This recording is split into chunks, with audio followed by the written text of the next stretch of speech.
Okay. So now Got it? We're good to go? yeah, now we're recording the Finance Committee meeting of August 18th, 2020. For the Troy Community Land Bank. Yes. Thank you, Tony, for getting us started. Okay, so I'd like to officially call the meeting to order. I show 8:34 a.m. and we will do a roll call. So I am present. Sharon Nichols, John Cubitt. Here. John Carmelo. Here. Tony Tozzi. Here. Pat Riley. I'm here. And also Christina, I'm sorry, I can't recall your last name off the top of my head, Christina. Maribel. It's Christina Marable, and I'm present. Okay, thank you. All right, is that it? Is that everybody? Is everyone accounted for? You've got a quorum. Full board. Okay. Committee. Okay, all right. So thank you everyone for joining us this morning. Tony, I know you were going to make an attempt to try to get meeting minutes, but we knew the timeline was going to be tight, so I don't think that happened, right? It didn't. So Nicole at SEAT had been doing our minutes, and Nicole was either laid off or furloughed. I'm not sure what the situation was. So they've got a new person, and I had a meeting with SEAT yesterday and mentioned to them, hey, I provided Nicole with Finance Committee meetings. We have a meeting tomorrow. Can you see if they were ever, if the minutes were ever drafted? And they didn't get back to me, but I definitely want to drafted. So I resent what I sent the first time. So bottom line is, I don't have any minutes from this week, so there's no minutes to review. Okay, well, that made number 3 easy. Quick and easy. Okay, all right.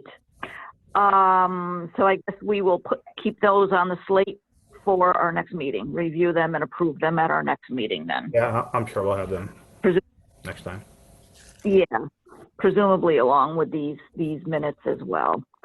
Okay, so wanted to just go over year-to-date financials with you guys quickly, and this was as prepared by Bowers. If you look at the balance sheet, I know cash was very low as of July 31. And Tony, you're going to talk to us a little bit because we've gotten some good news recently. So I'll bring you in just a minute on that. But I know cash was very low at the end of July. It is better now. So we're just coming out of our cash flow crunch. It was anticipated.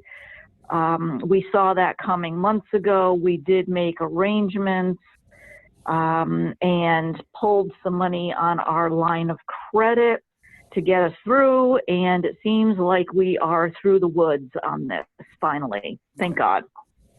So cash looked very, very low when you look at the financials, but it is better now, and it was expected. And so yay, we got through probably our toughest month to date. Let's see, there isn't really a lot more notable on our balance sheet. The only thing I will note, as I just discussed, we did take money on our line of credit. So if you look under long-term liabilities, you do see the Pioneer Bank loan for $89,730. That's what helped us get through our cash flow crunch. Other than that, the only other thing that's really notable is, you know, when I look at deferred revenue, I actually see a negative figure, and that is because it shows as a negative liability because they actually owed us money. We actually had forwarded money on projects that we were yet to be reimbursed, and Tony is going to give us a little bit more information shortly. We did receive a reimbursement very recently. So that's why deferred revenue looks strange. That's why it shows up as a negative. It is correct because we were owed money. Okay. So that's pretty much it for the balance sheet, unless anybody has any questions there. There's nothing else really, I don't think, to note there. The profit and loss, we know that if we look at total income year-to-date 2020 versus year-to-date 2019, we know we're down. And we are down quite significantly. We discussed this at our last meeting, really due to private donations. We haven't received any private donations this year. And we also haven't had property sales this year of any significant amount to date. We do expect to have a bunch towards the end of the year, hopefully, God willing. But so we know why income is down this year, and we talked about this at our last meeting. It's really a combination of private donations and property sales. So that's not shocking. We know what's going on there. Let's see if there's anything else that, I don't think there's anything else particularly notable on the profit and loss. Our fees are a little higher, accounting fees, attorney fees, and the audit got recorded a little bit earlier this year than it did last year. So professional services are higher than last year. That's not a shock. We have required more professional services this year, so that's okay. I mean, overall, strangely enough, we do come to a small net income, not as high as last year, but that's okay. So there's that. Does anybody have any questions, what they see, or concerns, or, because I know we don't normally have Christina and Pat in our finance committee meeting. So you guys might be seeing this for the first time. Do you have any questions or concerns, or want to go over anything in any more detail?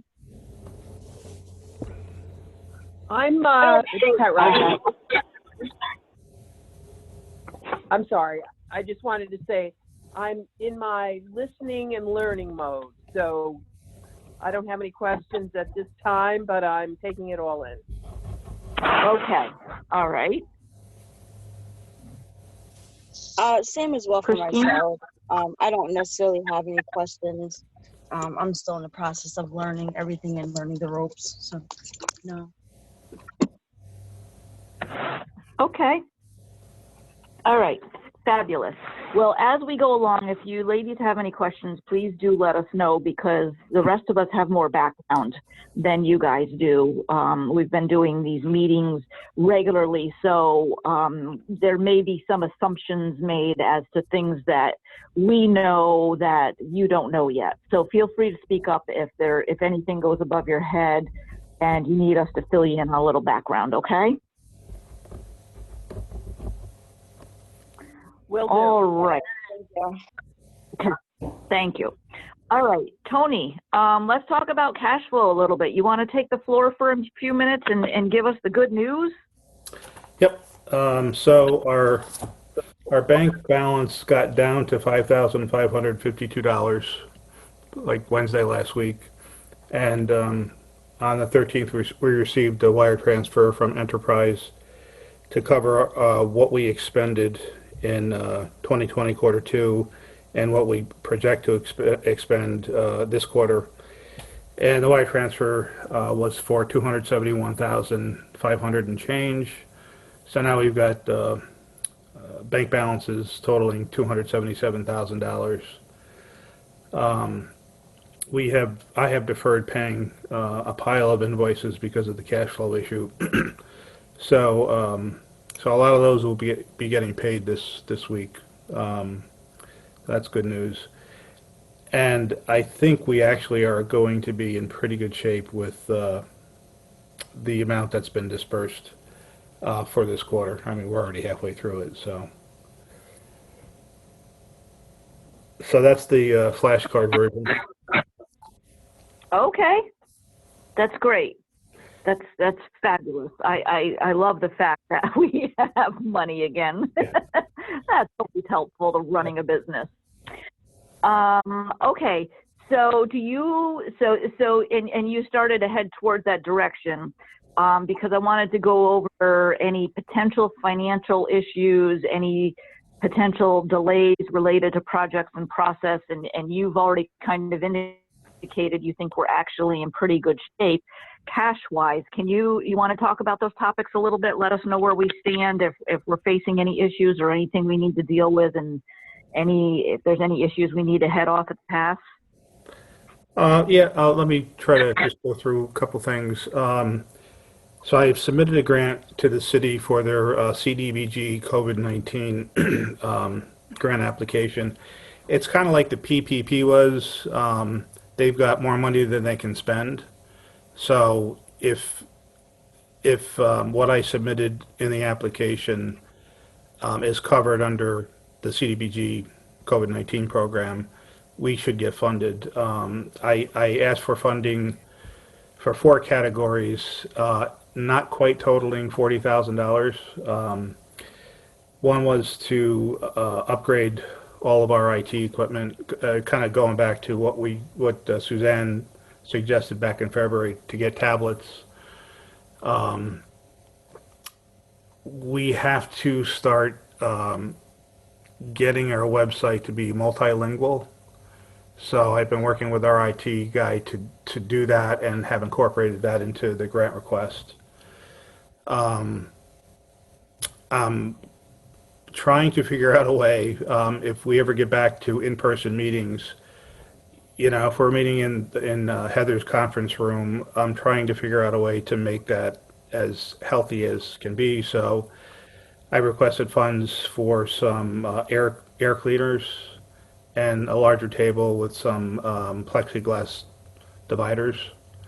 I might actually ask the Hendrick Hudson if we can use that kitchen area for meetings, if that's possible. So there's that. We, as part of round 4.2, we have $47,000 from enterprise budgeted to hire someone whose position would be labeled community liaison.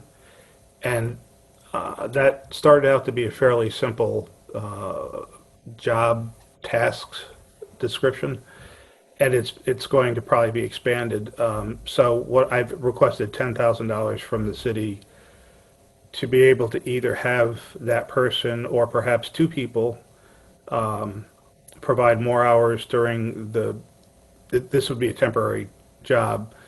So the $10,000 would either provide more hours per week or maybe extend their assignment past the June 30th, 2021 deadline.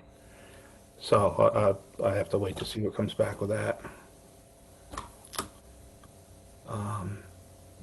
So the city's deadline was a couple Fridays ago, and then they extended it. So the new deadline is this Friday. Our application is in. City has started to look at it. I've asked them to let me know if it needs any tweaks. So we should hear back fairly soon. Tony, how does that work? Are they loaned funds or are they grant funds? Did you say they're grant funds? Yeah, it's a grant. It sounds to me that if the city awards CDBG grant funds for activities that are ineligible, then the city has to pay the money back. So if that is the case, and I think it is, then they'll probably be very cautious to make sure that, they don't give someone a grant that the city ends up having to pay money back for. That's awesome. Where did that come through? Do you know? What's the funding source? Yeah. It's HUD. U.S. Housing and Urban Development. Oh, okay. It's community development block grant Okay. funds that, in one of the iterations of the federal bailout, this was one of the tools that they came up with for financial recovery. That's awesome. Thank you for being on top of that. That's terrific. Well, that's thanks to our good friend Richard Herrick. Wouldn't have known about it Okay. if he hadn't emailed us. Okay. All right. So he did us a favor this time around. That's awesome. Yep, he did. Yeah. So otherwise, Good to as in terms of projects and cash flow, 791 River Street, they have completed some of the siding, which anybody who's driven by there has probably seen. They still have to build the storefront and put on the metal panels. The interior is probably about 70% complete. They just need to install cabinets. There's really not much to do there, and cabinets and trim it out. I have not received a bill from them for the siding. I probably will get a bill the end of this month, but I'm not sure, what that'll be at this point. But we do have, we have the Pioneer loan, which a few months ago, Pioneer was not sounding very flexible. They wanted their money to be the last money into the project. But my last two conversations with my contact person there, they were sounding much more flexible. So we'll see what happens when we get the bill. 3225 6th Avenue is 100% complete. I've got a final invoice in from Johnny Bobo. Shouldn't be any problem now that we have cash in the bank. 54 5th Avenue is the project that we're co-developing with SEAT. There's been a delay on that. There was a delay on that. Some additional stabilization work was needed, and code enforcement wanted new drawings and specs from Russ Reeves. That was submitted last week, and I think we're just waiting for the city to issue the permit. Once the permit's issued, then SEAT's ready to rock and roll, and they're very anxious to get restarted. Johnny Bobo was working on 11 Winnie Avenue. That's progressing, pretty quickly, and also 3229 6th Avenue. 3229 6th Avenue, Johnny also needs some engineering, additional information from Russ Reeves to submit to the city. I asked Russ to prioritize 54 5th Avenue, which caused a delay for 3229 6th Avenue. But that should be coming along this week, hopefully the beginning of next week at the latest. Aside from that, we're waiting to close on 3325 6th Avenue and on 24 McClelland Avenue.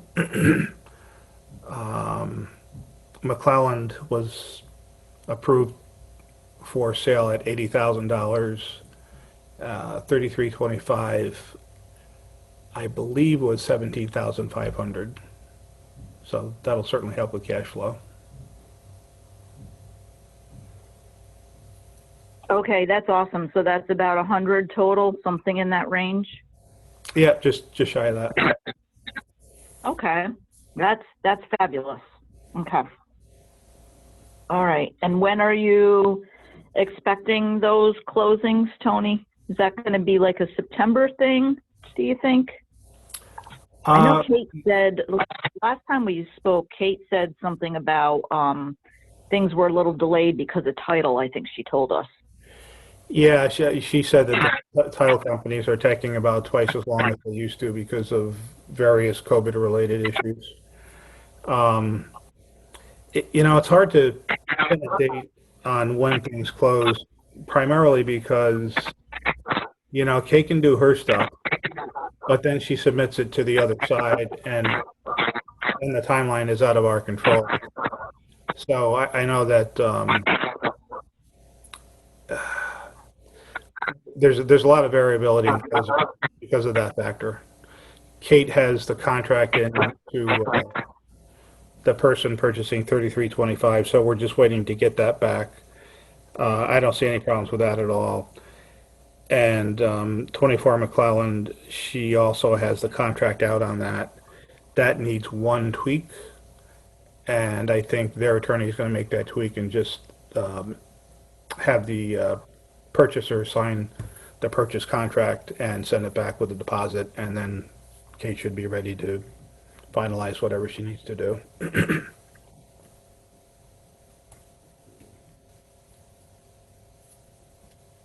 Okay.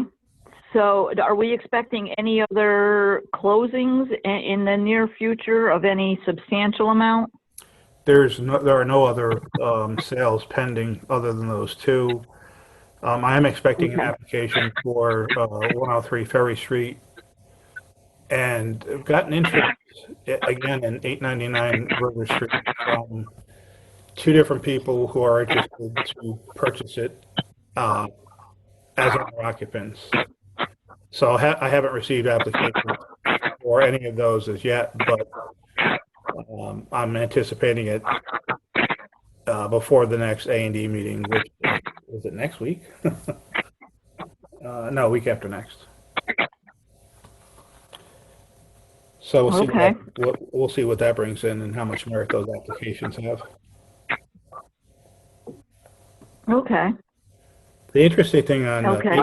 on 899 River Street, I have $40,000 budgeted from enterprise funds to basically improve the property to make it more appealing to someone to purchase who would be an owner occupant. We had a lot of Okay. investors interested, and A&D made it very clear they weren't interested in that. They definitely wanted an owner occupant, and I just wasn't getting anything interested in that. So I'm kind of on a little bit of a bubble because these applications are coming in, and if they go forward, then I have to have a conversation with enterprise about how to reallocate that $40,000. Well, that's kind of a good problem, sort of, right? Yeah, no, it is. It is. I know, renegotiating with them is never fun, but I think that would actually be a good conversation as opposed to some of the other struggles we've had. Yeah, no, agreed. It's a good problem to have. I guess a little anxious because let's say we have someone submit an application that A&D approves and the board approves, and then it gets scheduled for closing and the applicant walks away, then all of a sudden I'm going to have to spend $40,000 really quickly to stay on Enterprise's timeline. Right. Okay. So, but I guess I'll cross that bridge if I come to it. Yeah. Okay. And I also think, that's a discussion with Tanya too, where you can let her know, hey, we're not looking to spend $40,000 if we don't have to. I mean, if we need to, we will, and we'll do our best to, get it, take care of it as quickly as possible. But, in order to preserve as much cash as possible, if we don't have to spend that money, we don't want to spend that money. I mean, that's pretty obvious. So, Yeah. Yeah. Okay. All right. Okay. So, are you seeing any delays or any concerns? Do you need help with anything? It seems like we're out of our cash flow crunch. So are you, what do you have, do you have any sense of what's pending, in terms of the amount of payables at this point? Tony, do you have any sense of it? Is it 10,000, 50,000? I don't know where we are in terms of pending payables that you've been holding. It's probably about 60,000. Okay. Okay. And but even then, that includes Charlie Bobo's, latest payment requests for 3325 and 11 Winnie and 54 Fifth Ave. So Okay, I think that's the majority of it. okay, okay. Otherwise, the only thing I guess to report is Kate and I have been talking to Beacon Communities about the report at to $293,000 fund allocated for us to acquire 5 buildings to kind of, well, not kind of, to bank those buildings in anticipation of Beacon getting approval for a low-income housing tax credit application, either this year or next year. So all those properties are owned by Vesta, and Kate and I have been talking to both Vesta and Beacon about what a purchase option agreement should look like. And everyone's working together on it. So it's just a matter of getting the nuts and bolts into the agreement in a way that, everybody is comfortable with. So it's a collaboration to get that piece done. It's not, I don't see any red flags that anyone is throwing up. So I'm sure Kate will talk more about that at tomorrow's board meeting. Okay. Okay, so but as far as cash goes, we're out of the pressure cooker, right? Finally. Yeah, I feel like we're over the hump. Maybe not completely out of the woods, but over the hump. Okay. Yeah, that's awesome. Okay, because it's been for Christina and Pat, it's been tricky last couple months. It's been really tricky. We're glad to be getting over that hump. Okay, so but I mean that's good because it leaves a little bit more room in your mind, Tony, to be able to do other things. I'm really happy to hear that you applied for those city funds. Through HUD. I mean that's fabulous. That's fabulous. Anything we can do to help ourselves along like that, that's great. Yeah. Oh, Richard came through for us on that one. That's great. Yeah. All right. Yeah. How about that? How about have you been able to speak to C about any other new grants? Because we talked before about that they have one or more grant people over there, and I don't know how tied up you've been and if you've had any opportunity to speak to anyone over there, but has there been any discussion yet about any having them try to round up any new grants for us?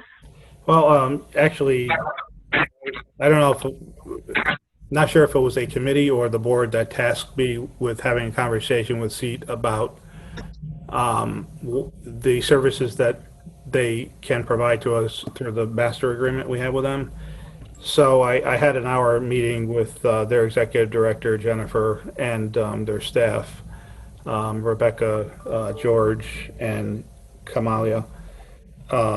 And so what SEAT said is they have 4 grant writers who they bring in depending on what the nature of the grant is. They don't work directly for SEAT, they're consultants. And they also have other folks that do grant research. And sometimes the grant researcher can also write a grant. Sometimes they just find the grant, determine that there's eligibility to write a grant, and then SEAT chooses one of their grant writers to, to write the application. So the way the conversation went yesterday, it became a little bit more strategic. I said, the Attorney General money is coming to an end. There doesn't seem to me to be any other permanent source of funding. The New York Land Bank Association has been trying to get legislators to see the need for recurring annual funding for land banks, but I think in the era of COVID, personally, I just don't think there's going to be enough money laying around for them to start, a new funding stream. I'd love to be wrong. So the conversation with SEAT kind of went like this. Well, we probably need to sit down and think through what the land bank is going to be after round 4, or not after 4.2 is spent out, but before it gets spent out. And I think that's probably going to need to be a joint meeting with the executive committee and with SEAT, and perhaps some others. So I think we have to, I don't think so, we have to reinvent ourselves in a way where we can continue to do good work in the community and, stay financially afloat. Absolutely. Okay, that's a good start of a conversation, Tony. So that's some good information you already collected there. So can we put that on the docket for the next executive committee meeting so that we really need to keep those conversations moving along. Like we can't, I don't want to let that lag to where we're losing ground and we're not applying for grants for which we're eligible. We want to make sure we don't miss a beat on this one as much as possible. Pardon me, I was planning on asking Heather to have that on the next executive committee agenda. And I'll probably mention it during tomorrow's board meeting. Okay. I think it's really important because I think you're absolutely right. And I like the way you say that. We really kind of have to reinvent ourselves. We need to somehow keep ourselves relevant and sustainable through different ways because EC and Attorney General funds are not likely to be there. Okay. I think that's great. That's the start of, I think, a great conversation right there. That's some good information that you received. Yeah, and there's some research I should be doing too. I should be contacting other land banks to ask, hey, what are you guys going to do after Attorney General funds end? I've heard a little bit, but some land banks are going to go into the business of flipping properties, but not in a derogatory way. Flipping properties in a way where they land in the hands of good stewards of the property for long-term occupancy. But I'd like to talk to some more land banks and hear what ideas they plan to pursue. And so, Tony, how are they doing that? Is that in connection with their city or county that they're receiving more properties? And what I'm trying to ask is, do we need to have a conversation with the city of Troy, or is that even feasible to have a conversation with the city of Troy at this point? Well, to see if there's anything further that we can do together? I think asking the city for a fixed budget line is going to be a pretty tall ask. What they did for us in the last tax foreclosure round really was essentially providing us with cash by giving us 2 properties of marketable value, that being 103 Ferry Street and 24 McClelland. That helped offset some of the losses. If we didn't have the income coming in from those 2 properties, then our cash flow problem would be extremely acute. So it's I think it's done what the city was hoping it would do, which is to offset some of our losses so we could stay afloat. Well, yeah, absolutely. And so, are you aware of any further assistance like that in the future, or does that require another conversation saying, hey, thank you, that was a big help. We're in the process of selling those properties. We're going to get some good money from that, help sustain us for a while. Do you have anything else you can throw our way? I guess I'm wondering, do we need to have another conversation, or is there anything else we need to do to try to stay on the top of their minds? Well, it can't hurt to have a conversation just to see what their thinking is, because I don't know what the city's financial situation is right now. I'm sure it's not good. So yeah, I can definitely, actually, I ran into Steve Strikeman last week, and he said, we got to get together, and we haven't talked since before St. Patrick's Day when COVID hit. So I'll take him up on his offer. The the Part B of the tax foreclosure round was released about a month ago, and I took a look at what was on the list, and it was just the properties that the city could not dispose of in the autumn round, and there were really no properties there that I thought we could reasonably take on, with the funding that we don't have for them. So the next tax round, because of COVID, different municipalities have tweaked their schedules for the tax foreclosure rounds, and I'm not sure. Last I heard, the city was going to try to maintain the schedule of an August, September release, or in August. So last time I think it was released the very last week in August.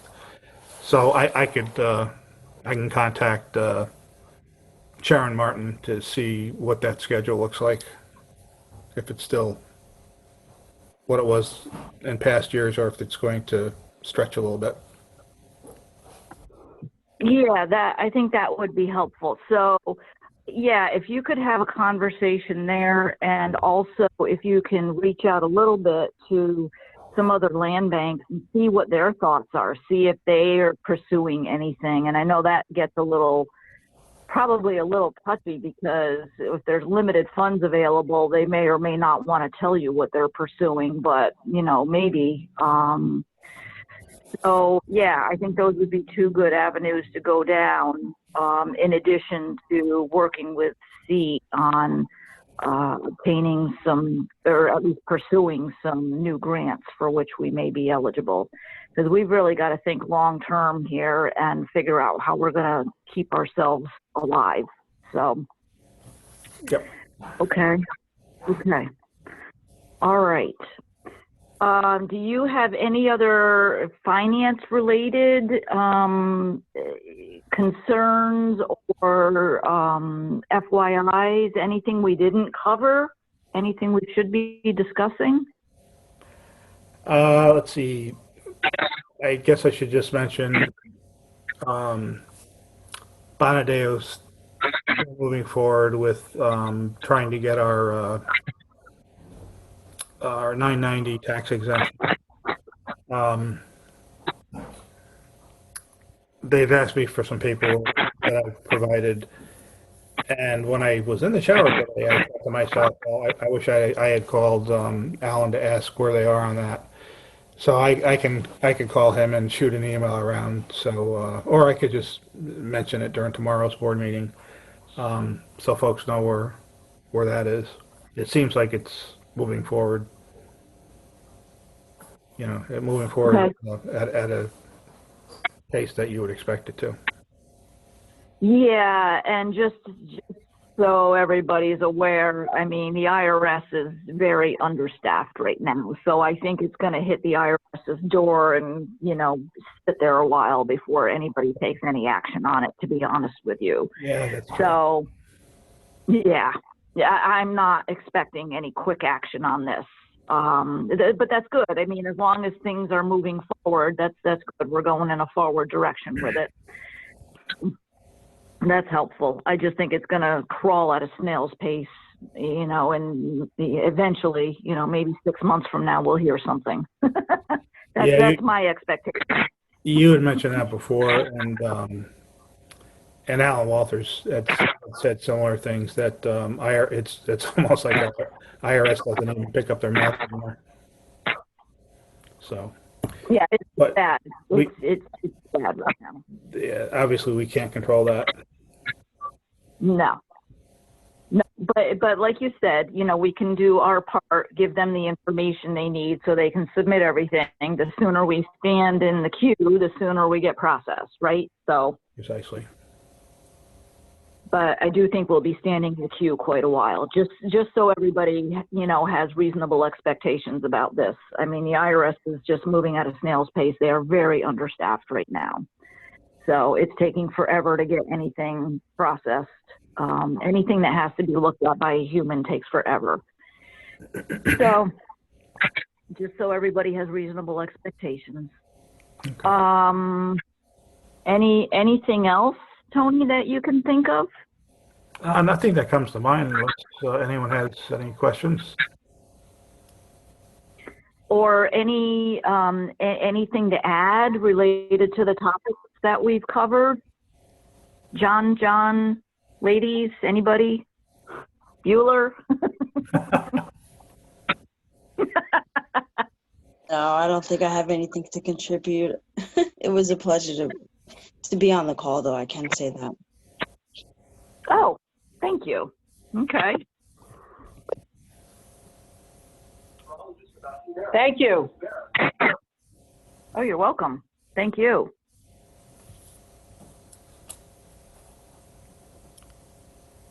See everybody tomorrow morning then? Yeah, well then I guess if nobody has any other questions or items for consideration, then we can look at wrapping this up.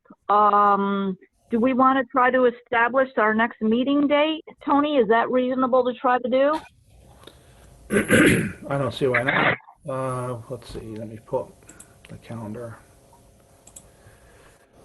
So the next board meeting, if it's scheduled as it should be Wednesday, September 16th, which typically would put the Finance Committee at September 14th. Yeah, so, I'm sorry, September 16th is the board meetings. The September 14th would be the finance meeting if we keep with the normal Yeah. schedule. so does September 14th at 8:30 work for everyone, or September 15th? John Cubitt, I think you have Monday morning meetings, if I recall correctly. Yeah, until they say that there's no more COVID, I got a Monday morning meeting. So Okay.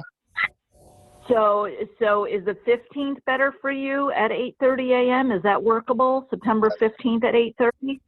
that's fine for me. Okay. John Carmelo, does that work for you? Right now, it looks all right. Okay. So let's establish a preliminary date of Tuesday, September 15th at 8:30 for our next Finance Committee meeting. And with that, I guess I'd like to propose that we adjourn our meeting. Second that. Okay. All right. Thank you, everybody. Thanks, everyone. Thanks. Good day, everyone. Thanks, Amy. Thanks. You too.